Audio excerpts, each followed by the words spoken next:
Mon fils, je suis venu te voir aujourd'hui car j'ai quelque chose d'important à te révéler. À cet instant précis, tandis que ces mots parviennent à tes oreilles, le ciel observe chacun de tes gestes, chacune de tes pensées, chacune de tes intentions. Je ne te dis pas cela pour t'effrayer, mais pour éveiller en toi la conscience que tu n'as jamais été seul, même dans les moments les plus difficiles, ni même lorsque tu croyais que personne ne se souciait de toi. Avant de poursuivre, j'aimerais vous demander un petit service. Laissez un commentaire avec la phrase « Aujourd'hui, je choisis d'écouter la voix de Dieu ». Cette simple affirmation ouvre des portes qui étaient fermées et montre que vous êtes prêt à recevoir ce que j'ai en réserve pour votre vie. Faites-le maintenant, car ce petit acte de foi a un pouvoir que vous ne comprenez pas encore pleinement. Il est crucial que vous restiez jusqu'à la fin de ce message. Chaque mot a été choisi avec soin pour ce moment précis et votre vie. Votre présence ici n'est pas le fruit du hasard. Des vérités vous seront révélées dans les prochaines minutes, et si vous partez trop tôt, vous risquez de manquer précisément ce que vous êtes venu chercher, sans même vous en rendre compte. Écoute, mon fils, beaucoup de gens vivent sans réaliser que chaque jour est une chance que je leur offre. Ils se lèvent, suivent leurs habitudes, se couchent et ne s'arrêtent jamais pour réfléchir au sens profond de leur existence. Ils vivent en pilote automatique, comme si la vie n'était qu'une succession d'événements sans but précis. Mais tu n'as pas été créé pour vivre ainsi. Tu as été créé pour quelque chose de bien plus grand que la simple existence. Quand je dis que le ciel veille sur toi aujourd'hui, je ne parle pas de surveillance, au sens où le monde l'entend. Je parle de bienveillance, d'attention, d'un regard qui voit au-delà des apparences, tandis que ceux qui t'entourent ne voient que ce que tu montres à l'extérieur. Je vois ce qui est caché à l'intérieur. Je vois les larmes que tu as dissimulées, les rêves que tu as gardés secrets par peur de les partager, la douleur que tu portes en silence en faisant semblant que tout va bien. Aujourd'hui, je viens vous adresser un avertissement, mais non pas un avertissement qui inspire la peur. C'est un avertissement empreint d'amour, comme celui d'un père qui met en garde son enfant contre les dangers du chemin. Vous avez été tellement absorbé par les soucis du quotidien que vous avez oublié de lever les yeux, de vous souvenir qu'un dessein plus grand se dessine, qu'il existe une voie à suivre, qu'un chemin que j'ai tracé spécialement pour vous. Nombre des problèmes auxquels vous êtes confrontés aujourd'hui découlent de décisions prises sans me consulter. Je ne dis pas cela pour vous blâmer, mais pour vous faire prendre conscience d'une vérité simple. Lorsque vous essayez de tout résoudre seul, en vous appuyant uniquement sur vos propres forces et votre compréhension, vous finissez par vous perdre. C'est comme chercher une adresse dans une ville inconnue, sans carte. Vous pourriez certes arriver quelque part, mais ce sera rarement le bon endroit. Le ciel observe chacun de vos choix, non pour vous juger comme vous l'imaginez, mais pour comprendre en qui vous placez votre confiance. Quand vous accordez plus de confiance à l'argent qu'à moi, je le vois. Quand vous recherchez l'approbation des autres avant la mienne, je le remarque.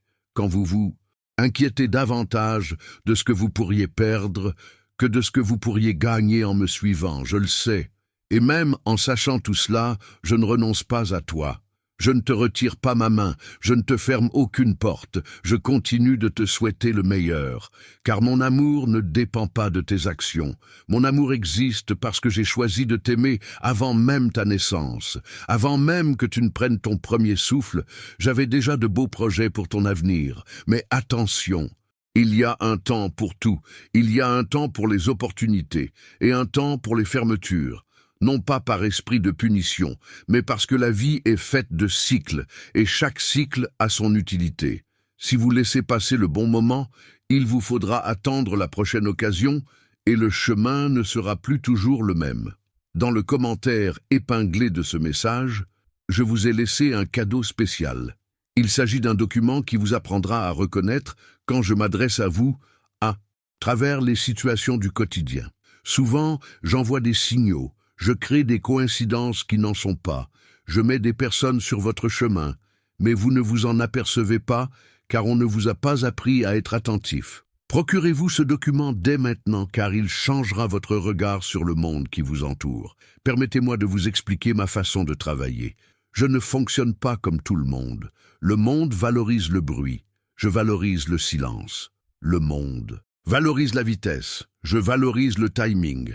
Le monde valorise la quantité. Je valorise la qualité. C'est pourquoi, souvent, mes réponses ne sont pas celles que vous attendez, et vous finissez par croire que je n'ai pas répondu. Vous est-il déjà arrivé de réfléchir au nombre de fois où vous m'avez demandé quelque chose et où ma réponse a été différente de ce que vous aviez imaginé? Vous l'avez simplement refusée parce qu'elle ne correspondait pas exactement à vos attentes. C'est comme un enfant qui réclame une glace au petit déjeuner et son père qui lui propose un aliment nutritif. L'enfant se fâche car il voulait de la glace, mais le père sait pertinemment qu'une glace serait néfaste à ce moment-là. Je vois votre vie dans son ensemble. Vous ne voyez que le moment présent. Vous voyez le problème d'aujourd'hui. Je vois la solution de demain. Vous voyez ce qui vous manque maintenant. Je vois ce que je vous prépare pour le moment venu. C'est pourquoi parfois ma réponse est « Attendez », et ce mot « attendez » peut sembler frustrant, mais il porte en lui la promesse d'un avenir meilleur. Le ciel observe non seulement vos actes, mais aussi vos intentions. Vous pouvez tromper votre entourage, vous pouvez vous forger une image qui ne correspond pas à la réalité, mais vous ne pouvez me tromper. Je vois au plus profond de votre cœur. Je vois si vous êtes honnête ou malhonnête, fidèle ou infidèle, vrai ou faux. Et voici une chose que je tiens à ce que vous compreniez. Votre perfection m'importe peu. Ce qui m'importe, c'est votre sincérité. Je préfère un cœur brisé qui reconnaît ses erreurs à un cœur orgueilleux qui prétend n'en avoir aucune. Je préfère quelqu'un qui tombe, mais se relève à quelqu'un qui ne tombe jamais parce qu'il n'a jamais osé faire un pas de foi. Il y a des gens qui me craignent. Ils pensent que je suis toujours prêt à les punir, que j'attends toujours leur moindre faux pas pour les punir. C'est un mensonge qui s'est insinué dans l'esprit de beaucoup. Je ne suis pas un père cruel qui attend que vous fassiez une erreur. Je suis un père aimant qui espère que vous réussirez. Et si vous faites une erreur, je ne suis pas là avec un fouet à la main. Je suis là, les bras ouverts, prêt à vous accueillir. Mais comprends-le, mon fils, le véritable amour corrige aussi. Si je te voyais marcher vers un abîme et que je ne faisais rien pour te prévenir, ce ne serait pas de l'amour, ce serait de la négligence. Alors oui, parfois je te laisse affronter les conséquences de tes mauvais choix, non pas parce que je veux te voir souffrir, mais parce que je sais que parfois la douleur est le seul maître capable de transmettre certains enseignements. Aujourd'hui, tu es sous le regard d'un père fier et non d'un prisonnier. Même quand tu ne sens pas ma présence, je suis là. Même quand tu penses que tes prières restent sans réponse, j'entends chaque mot, chaque soupir, chaque larme qui coule. Si ce message vous plaît, n'hésitez pas à cliquer sur « J'aime ». Ce simple geste permettra à d'autres personnes qui ont besoin d'entendre ces mots de trouver cette vidéo. Vous pouvez être l'instrument dont je me sers pour apporter de l'espoir à ceux qui sont dans le besoin aujourd'hui. Savez-vous quel est l'un des plus grands problèmes que je constate chez l'humanité? Les gens comparent constamment leur vie à celle des autres. Ils envient ce que possèdent leurs voisins et se sentent inférieurs. Ils voient la réussite de quelqu'un sur les réseaux sociaux et pensent que leur propre vie ne vaut rien. Mais ce qu'ils ne comprennent pas, c'est que chaque personne a un parcours unique, une histoire unique, un but unique. Je ne t'ai pas créé pour que tu sois la copie de quelqu'un. Je t'ai créé unique. Les compétences que je t'ai transmises, les expériences que tu as vécues, même les difficultés que tu as surmontées, tout cela a contribué à faire de toi la personne que tu es aujourd'hui. Et c'est précisément ce que je souhaite pour que tu accomplisses la mission que j'ai préparée pour toi. Quand tu te compares sans cesse aux autres, tu gaspilles une énergie précieuse. Tu regardes ailleurs au lieu de regarder devant toi. Tu envies de la vie de quelqu'un d'autre au lieu de construire la tienne. Et pire encore, tu doutes de ma sagesse, car si je t'ai placé dans cette situation précise, avec ces circonstances précises, c'est que je sais exactement ce que je fais. Le message que je souhaite vous transmettre aujourd'hui est le suivant. Cessez de vivre en pilote automatique. Prenez conscience que chaque jour compte, que chaque choix a des conséquences, que chaque mot que vous prononcez crée une réalité. Vous avez plus de pouvoir que vous ne l'imaginez. Le pouvoir de choisir comment vous réagirez aux situations. Le pouvoir de décider à qui vous ferez confiance. Le pouvoir de déterminer qui vous deviendrez. Mais ce pouvoir doit être utilisé avec sagesse. Et la sagesse n'est pas innée. Elle s'acquiert de deux manières, par sa propre expérience ou par celle des autres. La première est plus douloureuse, la seconde plus éclairée. C'est pourquoi j'ai laissé mes mots par écrit, afin que vous puissiez tirer des leçons des expériences de ceux qui m'ont précédé et ainsi éviter de subir les mêmes souffrances inutiles. Il existe un livre qui contient tout ce qu'il faut savoir pour bien vivre. Il renferme des histoires de personnes qui m'ont fait confiance et ont réussi, et d'autres qui m'ont ignoré et en ont subi les conséquences. Il contient des promesses que j'ai faites et que je tiens encore aujourd'hui. Il offre des conseils sur les relations, l'argent, le travail, la famille, bref, sur pratiquement tout ce que vous pouvez imaginer. Mais ce livre reste fermé sur une étagère dans la plupart des foyers. On préfère chercher des réponses ailleurs. On préfère écouter l'avis de ceux qui sont tout aussi perdus. On préfère suivre les tendances éphémères.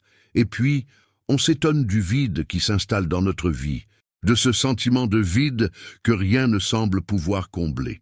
Le ciel observe aussi comment vous traitez votre entourage. Vous pouvez me louer par de belles paroles, chanter des louanges émouvantes, même offrir des prières éloquentes. Mais si vous maltraitez votre conjoint, si vous êtes impoli envers vos enfants, si vous êtes injuste envers vos employés, si vous êtes infidèle à vos amis, vos belles paroles ne signifient rien pour moi. J'apprécie la cohérence. J'apprécie que vos actes soient en accord avec vos paroles. J'apprécie votre bienveillance, même envers ceux qui ne peuvent rien vous offrir en retour. J'apprécie votre honnêteté, même quand mentir serait plus facile. J'apprécie votre capacité à pardonner, même lorsque vous auriez toutes les raisons de garder rancune. Aujourd'hui est le jour où vous devez faire un choix important. Continuerez-vous à vivre comme vous l'avez toujours fait, au gré du vent, sans direction précise, sans but défini? Ou bien, vous arrêterez-vous? Lèverez-vous les yeux? Reconnaîtrez-vous votre besoin d'aide et ouvrirez-vous votre cœur pour recevoir les conseils que je souhaite vous donner? Je ne te demande pas d'être parfait, désormais. Je te demande d'être honnête. Je te demande de reconnaître que tu as essayé de faire les choses à ta façon et que ça n'a pas marché. Je te demande de me donner une chance, de te montrer ce que je peux faire pour toi quand tu me feras vraiment confiance. Si vous êtes arrivé jusqu'ici dans ce message, c'est que vous avez déjà démontré quelque chose d'important. Vous aspirez à plus. Au fond de vous, il y a une soif d'apprendre, le sentiment que la vie devrait être plus riche. Cette soif n'est pas le fruit du hasard. C'est moi qui l'ai semée en vous, afin que vous ne vous contentiez pas de moins que ce que j'ai préparé. Maintenant, je vous invite à faire une simple prière avec moi. Inutile de la compliquer, inutile d'employer des mots difficiles. Parlez simplement avec votre cœur. Seigneur, je reconnais que j'ai besoin de toi. Je reconnais que j'ai essayé de me débrouiller seul et que je me suis perdu. Aujourd'hui, je choisis de te faire confiance. Montre-moi le chemin. Dites cette prière maintenant, à voix haute si possible, car la confession à voix haute est puissante. Les documents que j'ai mentionnés précédemment, disponibles dans le commentaire épinglé, vous seront d'une aide précieuse pour cette nouvelle étape. N'oubliez pas de les télécharger. Nombreux sont ceux qui ratent de belles opportunités simplement parce qu'ils n'osent pas passer à l'action. Ils écoutent, approuvent, s'enthousiasment, mais n'agissent pas. Et sans action, rien ne change. Permettez-moi de vous parler d'un principe qui régit l'univers, le principe de la semence et de la récolte. Ce que vous semez, vous le récolterez. Si vous semez la bonté, vous récolterez la bonté. Si vous semez l'égoïsme, vous récolterez la solitude. Si vous semez l'honnêteté, vous récolterez la confiance. Si vous semez le mensonge, vous récolterez la méfiance. Beaucoup de gens, aujourd'hui, contemplent leur vie et n'en sont pas satisfaits. sans faire le lien avec leurs actions passées. Ils se plaignent de la récolte, mais oublient les graines semées. Ils aspirent à un résultat différent, mais persistent dans leurs erreurs. L'univers ne fonctionne pas ainsi. On ne peut pas planter des épines et espérer récolter des roses. Alors, si vous voulez que votre vie change, vous devez changer ce que vous semez aujourd'hui.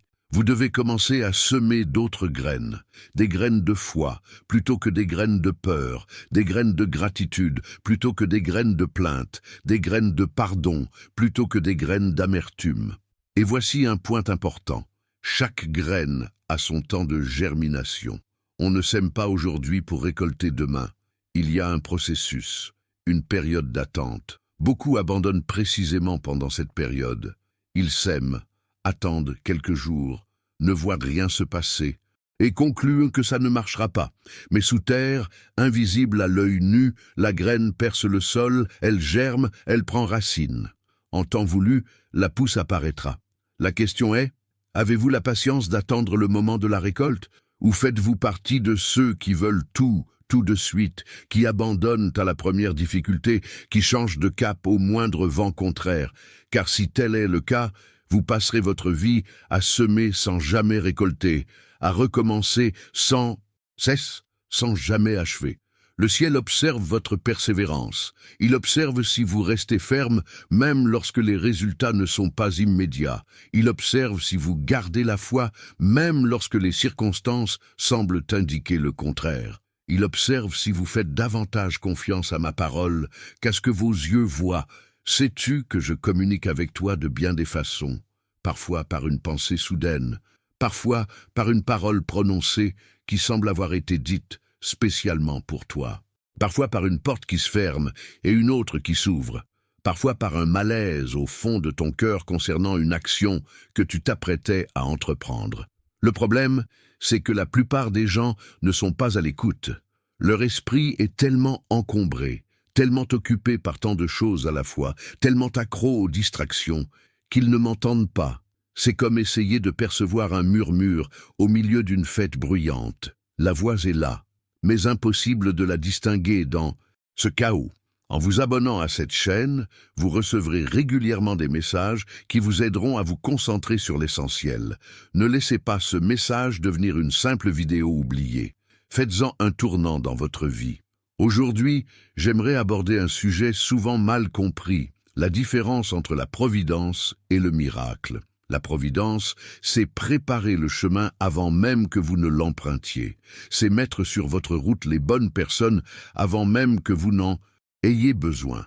C'est vous sauver des situations périlleuses sans même que vous vous en rendiez compte. La providence est silencieuse, discrète et constante. Un miracle, en revanche, c'est quand j'interviens de façon surnaturelle dans une situation désespérée.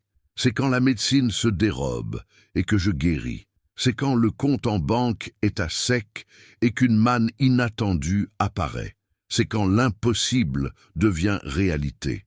Beaucoup de gens ne reconnaissent les miracles que parce qu'ils sont évidents, spectaculaires, indéniables.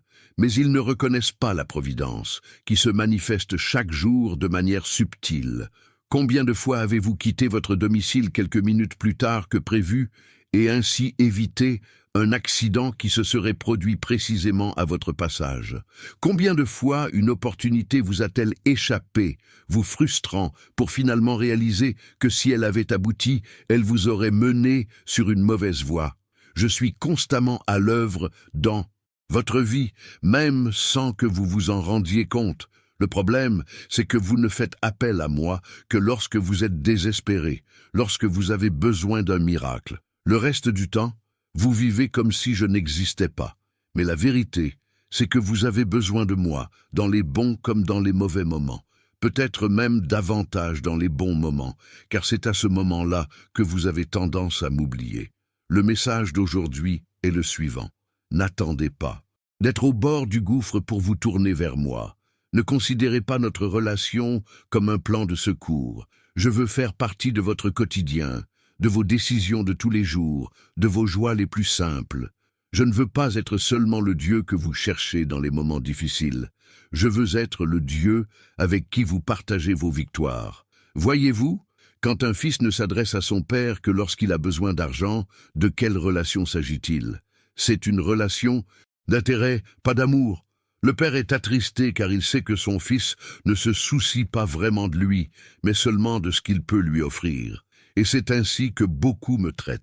Ils me sollicitent pour ce qu'ils peuvent obtenir, et non pour ce que je suis. Mais même en sachant que beaucoup ne viennent à moi que par intérêt personnel, je ne leur ferme pas la porte. Car je sais que parfois, une personne a besoin de ressentir ma bienveillance pour commencer à comprendre mon amour. Elle a besoin de recevoir ma bénédiction pour commencer à apprécier ma présence. Alors je donne, je bénis, je suis à leur écoute, espérant qu'un jour ils comprendront que le plus beau cadeau n'est pas ce que je donne, mais l'opportunité d'être avec moi. Partagez cette vidéo avec une personne qui a besoin d'entendre ce message aujourd'hui. Vous ne savez pas qui traverse une période difficile, qui songe à abandonner, qui perd espoir. Vos gestes peuvent être un instrument pour redonner espoir à quelqu'un. Il me faut maintenant aborder un sujet sérieux, l'obéissance. Beaucoup pensent pouvoir choisir quels commandements suivre et lesquels ignorer. Ils prennent ce qui les arrange et rejettent ce qui les dérange. Mais il n'en est rien. On ne peut prétendre à ma bénédiction tout en vivant dans la désobéissance délibérée. Je ne parle pas de perfection, je l'ai déjà dit. Je parle de direction. La question n'est pas de savoir si vous ne tombez jamais, mais si, lorsque vous tombez, vous vous relevez et continuez à avancer dans la bonne direction, ou si vous restez à terre et abandonné. La question n'est pas de savoir si vous ne faites jamais d'erreurs, mais si, lorsque vous en faites, vous les reconnaissez, les regrettez et essayez d'agir différemment, ou si vous justifiez l'erreur et persistez à la reproduire. Nombreux sont ceux qui vivent dans le péché et qui, en même temps, me demandent de les bénir. C'est comme plonger la tête sous l'eau et se plaindre de ne plus pouvoir respirer. Ce n'est pas que je ne veuille pas vous bénir, c'est que vous-même, par vos choix, vous en empêchez l'accès. Je ne peux vous contraindre à faire les bons choix. Je peux vous guider, vous avertir, vous corriger, mais la décision finale vous appartient. Le libre arbitre est un don que j'ai fait à chaque être humain. Il signifie que vous avez le pouvoir de choisir votre voie. Mais ce pouvoir s'accompagne de la responsabilité des conséquences de ses choix. On ne peut pas choisir son comportement et ensuite se plaindre des conséquences. Si vous mettez la main dans le feu, vous vous brûlerez. Ce n'est pas une punition, c'est une conséquence naturelle. De même, lorsque vous désobéissez à mes conseils, il en résulte des conséquences naturelles. J'ai établi des principes qui régissent la vie et ces principes s'appliquent que vous y croyiez ou non.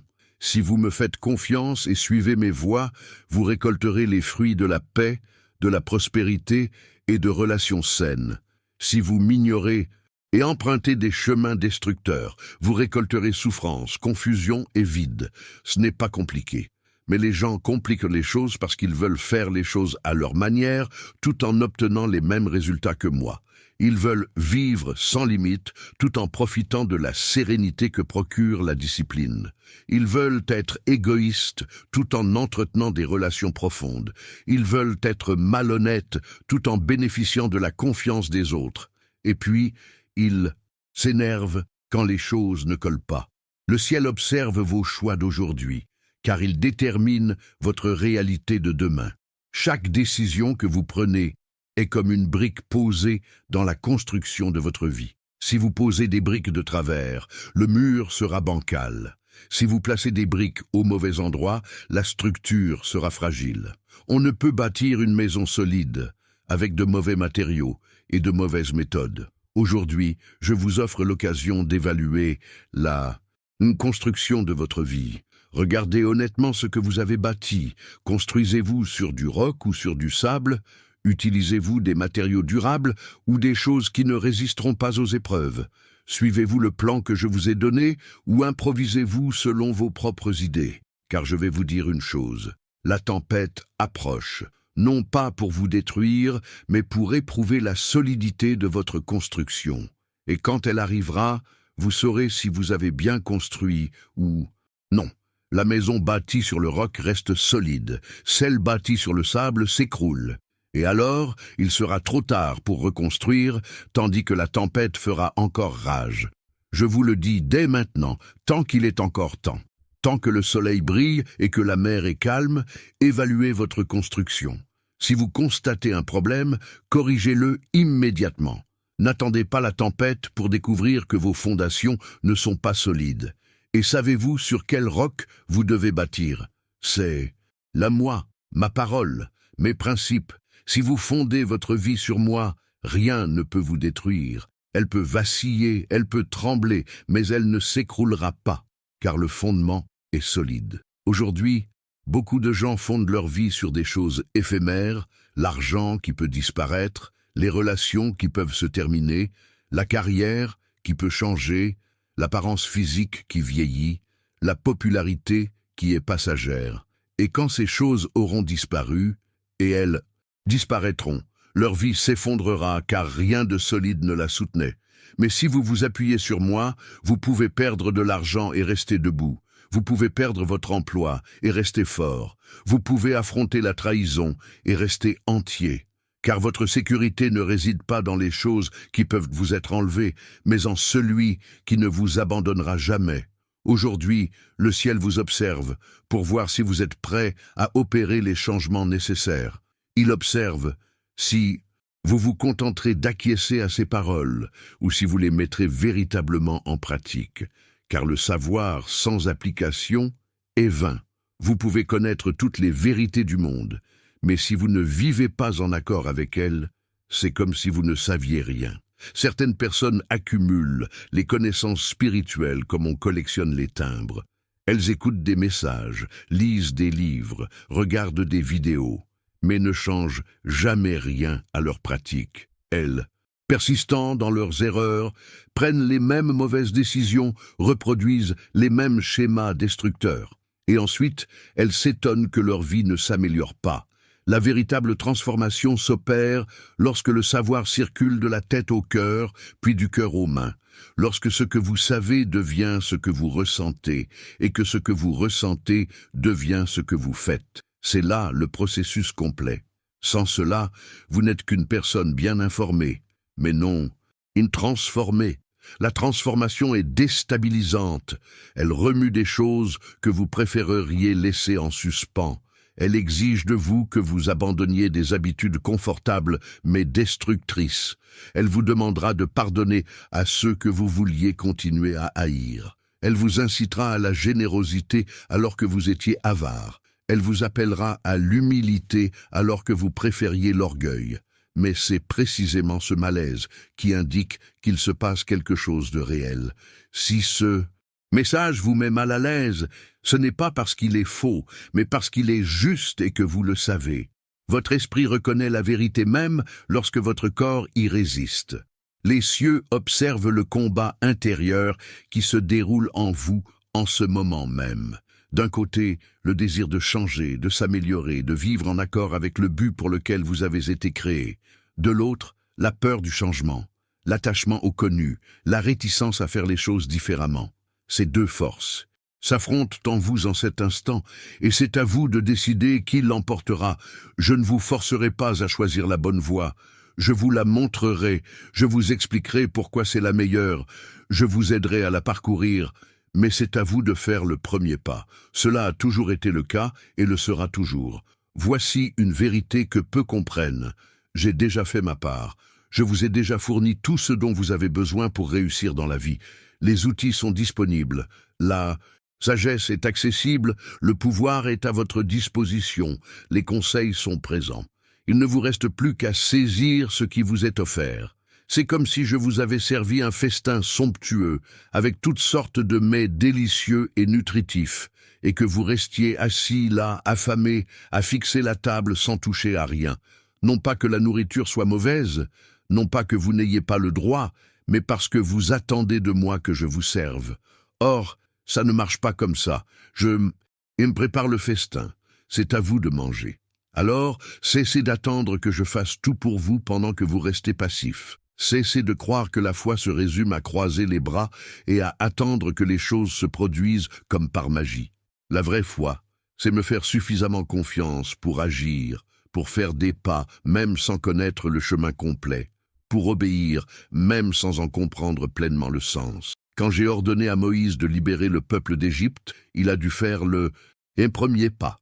Quand j'ai ordonné à Josué de conquérir la terre promise, il a dû aller au combat. Quand j'ai guéri des gens par Jésus, ils ont dû avoir assez de foi pour venir me demander.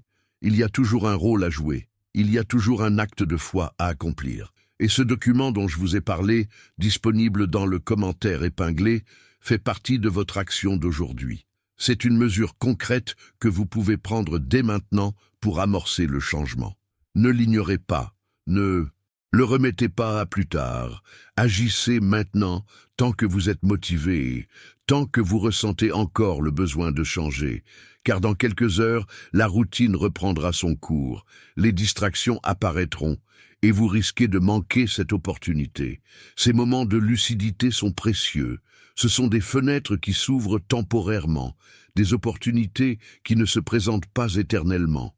Quand vous ressentez cette intuition, cette certitude qu'il vous faut changer de cap, c'est le moment d'agir. Ne laissez pas passer cette occasion. Le destin observe si vous laisserez ce moment être une simple perte de temps ou si vous le transformerez en un tournant décisif. Tout dépendra des décisions que vous prendrez dans les prochaines heures. Car une chose est sûre, dans une semaine, vous subirez les conséquences de vos choix d'aujourd'hui. Écoutez, il y a une raison pour laquelle tant de gens tournent en rond, répétant les mêmes erreurs, confrontés aux mêmes problèmes. Année après année, ce n'est pas par manque d'opportunités ni parce que le monde entier est contre eux, c'est parce qu'ils n'ont pas appris à distinguer ma voix des autres qui rivalisent pour capter leur attention. Leur esprit est bombardé chaque jour par des milliers de messages, d'opinions, de suggestions, de conseils, et au milieu de ce brouhaha, ma voix devient presque inaudible. Pensez à votre routine quotidienne. Vous vous réveillez, et la première chose que vous faites est de prendre votre téléphone. Avant même d'être reconnaissant d'être en vie, avant même d'avoir pensé à quoi que ce soit d'important, vous êtes déjà submergé d'informations. Mauvaises nouvelles, comparaisons avec des vies parfaites sur les réseaux sociaux, problèmes du monde entier vous parviennent avant même que vous ne sortiez du lit. Et ensuite, vous vous demandez pourquoi vous commencez la journée déjà avec un sentiment de lourdeur, d'anxiété et d'inquiétude. Voici ce qui se passe. Vous nourrissez votre esprit avec ce que le monde offre, avant de le nourrir avec ce que j'offre. C'est comme se réveiller et avaler du poison avant de prendre le médicament. Il devient alors difficile d'en inverser les effets. Votre esprit est déjà contaminé par les soucis, les peurs, les insécurités. Et lorsque vous essayez de me chercher, vous ne pouvez pas m'entendre clairement car le bruit est trop fort. Je parle en silence. Je m'exprime dans l'immobilité. Mais la société moderne a peur du silence. On remplit chaque seconde de bruit car, lorsque le silence s'installe, on est confronté à soi-même, à son vide intérieur, à ses souffrances non résolues, à ses questions sans réponse. Alors on préfère le bruit incessant, la distraction permanente, même en sachant que cela détruit lentement notre paix intérieure. Les astres observent la façon dont vous gérez votre attention, car votre attention détermine votre réalité. Ce sur quoi vous vous concentrez prend de l'ampleur. Si vous vous concentrez sur les problèmes, ils vous paraissent plus importants. Si vous vous concentrez sur le manque, le sentiment de pénurie s'accroît. Si vous vous concentrez sur les plaintes, l'insatisfaction se multiplie. Mais si vous vous concentrez sur la gratitude, vous commencez à percevoir davantage de raisons d'être reconnaissant. Si vous vous concentrez sur les possibilités, des opportunités se présentent. Si vous vous concentrez sur moi, ma présence devient plus réelle et tangible dans votre vie. Mais comprenez bien une chose, je ne cherche pas à capter votre attention. Je ne vais pas me battre avec votre téléphone, vos réseaux sociaux, vos émissions préférées. J'attends, tout simplement. J'attends que vous compreniez que rien de tout cela ne comble le vide. J'attends que vous vous lassiez de chercher une satisfaction illusoire.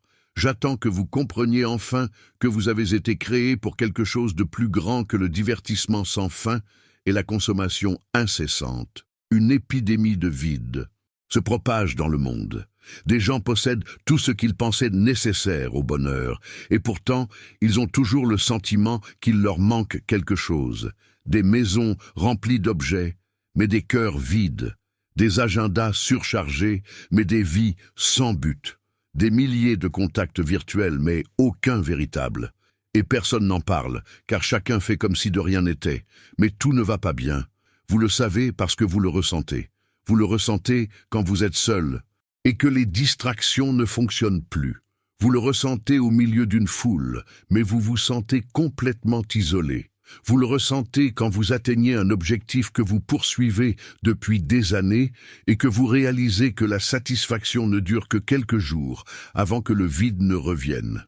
Vous le ressentez quand vous vous regardez dans le miroir et que vous ne vous reconnaissez plus. Ce sentiment n'est pas votre ennemi. C'est un signal. C'est ma façon de vous dire que vous êtes en décalage avec votre objectif. C'est comme le voyant d'alerte sur le tableau de bord de votre voiture. Vous ne devez pas l'ignorer. Vous devez y prêter attention et découvrir ce qui ne va pas. Nombreux sont ceux qui tentent d'éteindre ce voyant au lieu de régler le problème. Ils ont recours à l'alcool, aux drogues, aux achats compulsifs, au surmenage, aux relations toxiques. Tout pour étouffer ce malaise intérieur. Mais ce malaise revient sans cesse, car le véritable problème n'est pas résolu. Le véritable problème, c'est la déconnexion. Tu as été créé pour être connecté à moi, et lorsque ce lien se rompt ou s'affaiblit, tout le reste dans ta vie commence à s'effondrer. Tes relations en souffrent, car tu tentes de combler le vide que seul moi peux combler avec d'autres personnes, ce qui crée des attentes irréalistes que personne ne peut satisfaire. Ton travail perd son sens, car tu ne comprends pas comment il s'inscrit dans un dessin plus vaste. Tes réussites semblent vaines car tu ignores le but que tu poursuis dans ce que tu construis. Quand on est en contact, tout prend sens.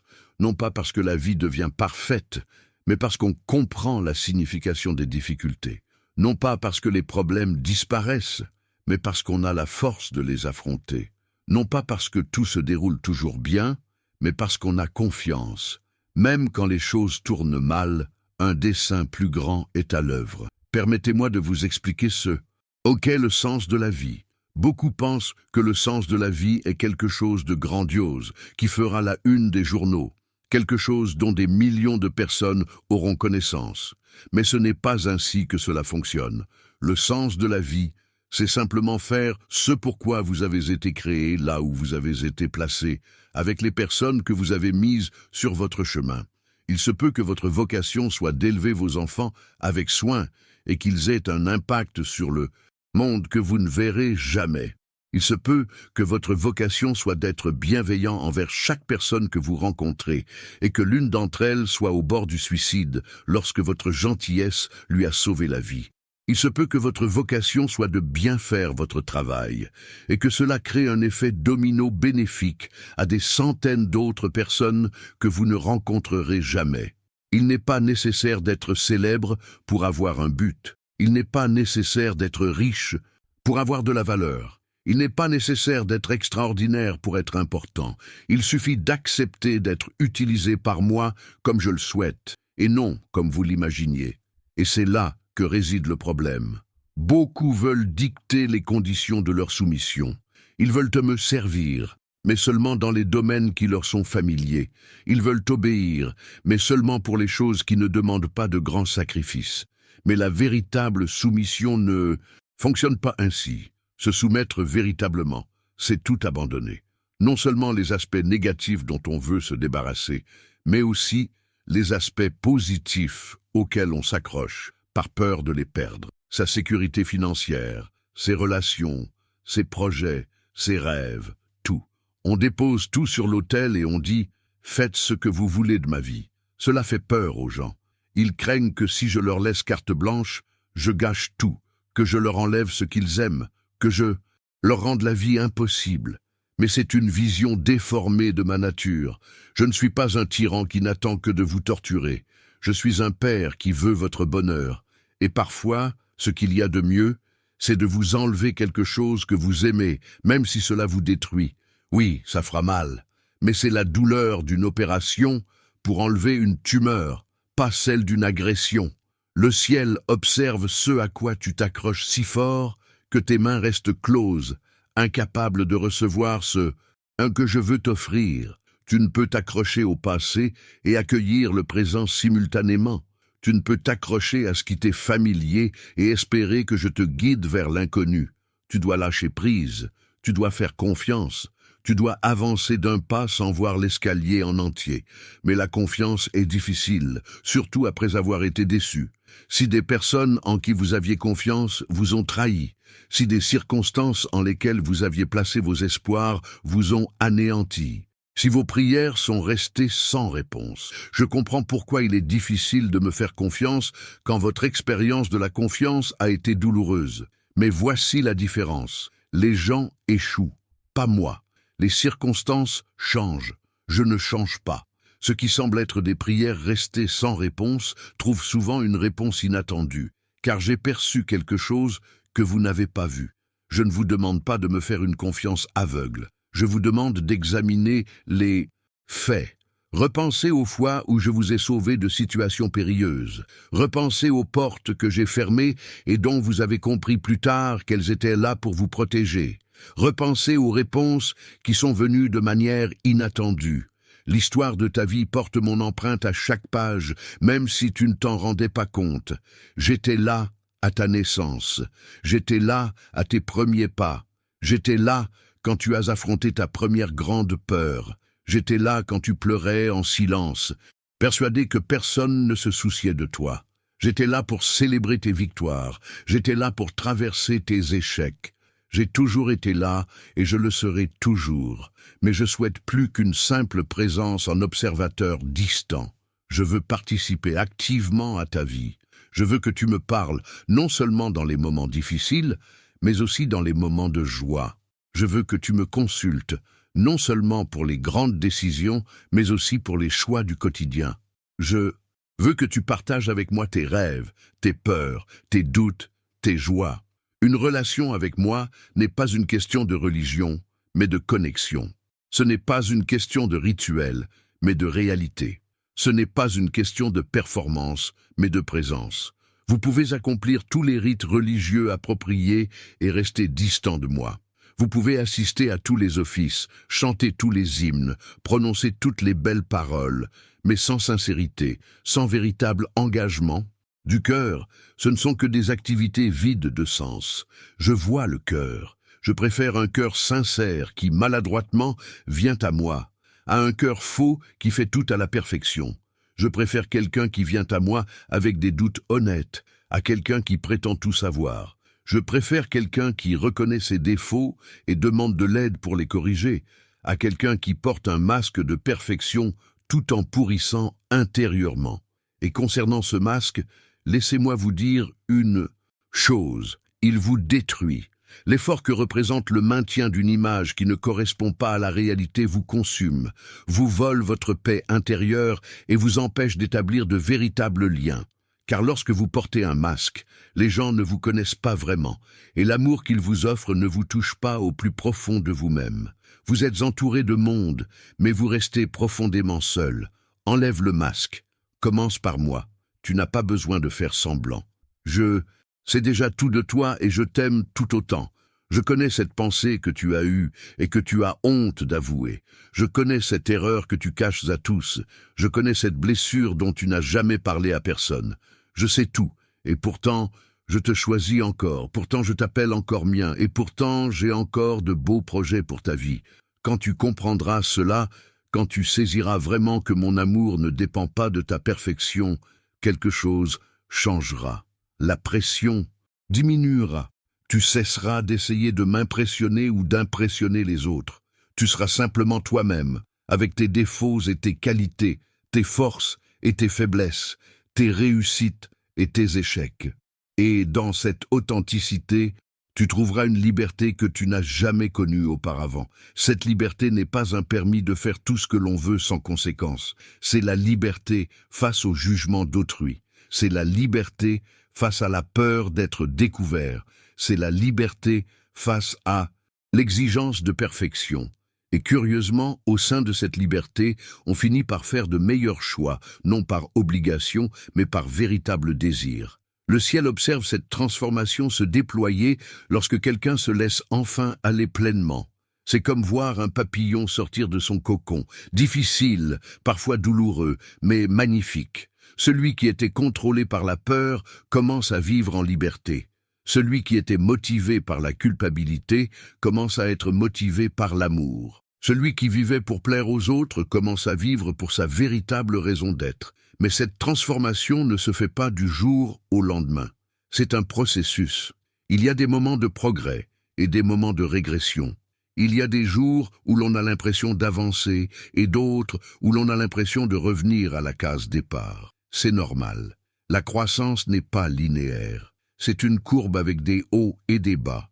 Mais la tendance générale est à la hausse si l'on persévère. Beaucoup abandonnent, car ils s'attendent à un changement instantané.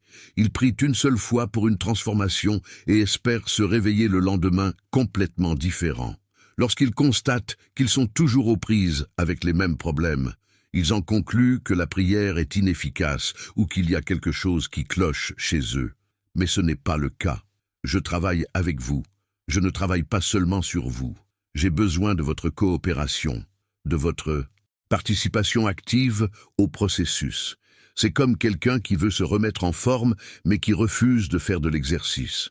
Je peux vous donner des conseils en nutrition et en sport, vous motiver et même créer les conditions idéales, mais je ne peux pas faire les pompes à votre place. Vous devez bouger, vous devez faire votre part. Il en va de même pour le développement spirituel et émotionnel. Je vous donne les outils, à vous de les utiliser. L'un des outils les plus puissants est le renouvellement de votre esprit.